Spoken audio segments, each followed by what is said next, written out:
É tarefa dos geólogos descobrir onde e por que a Terra acumula ouro em quantidade suficiente para ser minerado.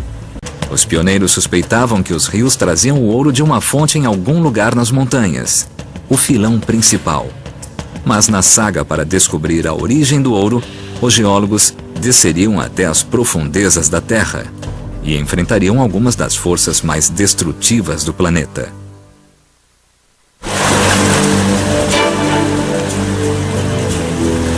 No século XIX, mineiros extraíram quase 2 toneladas de ouro dos cursos d'água e leitos de rios da Califórnia, no valor de mais de 80 bilhões de dólares.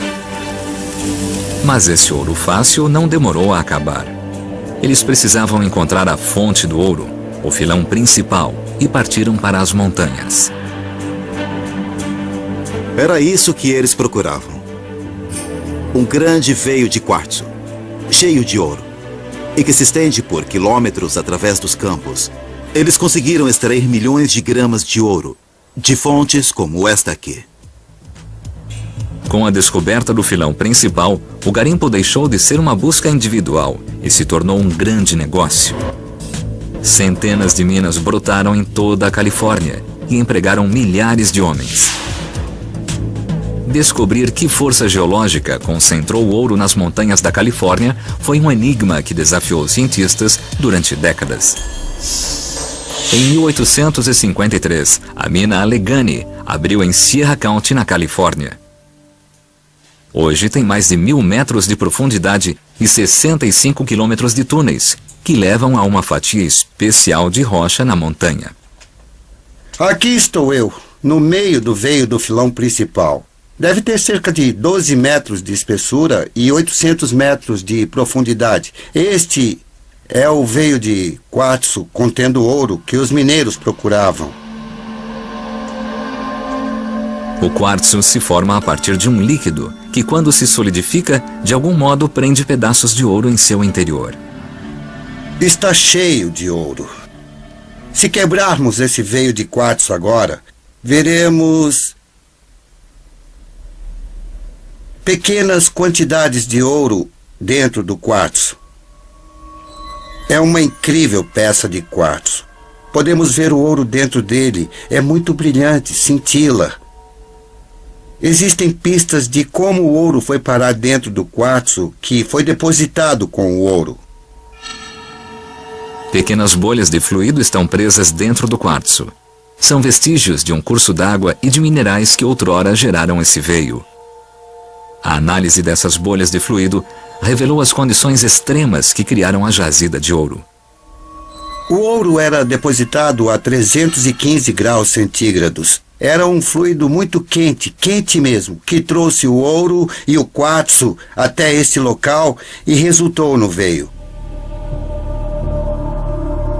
Mas ninguém sabia que força motriz criava esse fluido quente que transportava o ouro. Uma velha pedreira próxima contém uma pista. O veio de quartzo contendo ouro, aqui em marrom, está ladeado por estranhas rochas alteradas.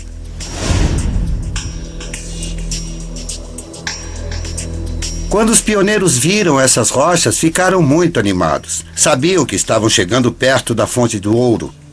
Viram que as rochas tinham mudado de cor e então chegaram ao filão principal, ao veio de quartzo, a fonte do minério de ouro. O veio de quartzo está comprimido entre essas rochas alteradas. E olhando para essas pedras, vemos que estão deformadas, estão levantadas, partidas, dobradas.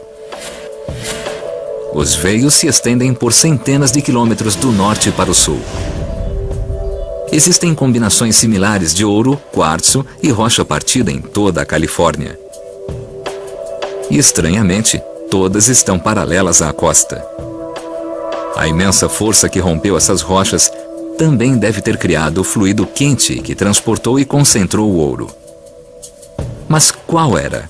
Os geólogos finalmente resolveram um mistério na década de 50, quando a revolucionária teoria das placas tectônicas esclareceu como as montanhas da Califórnia se formaram. Eles descobriram que sob o Oceano Pacífico, uma gigantesca placa da crosta terrestre se moveu para o leste e avançou para dentro do continente americano, afundando grandes porções do leito oceânico.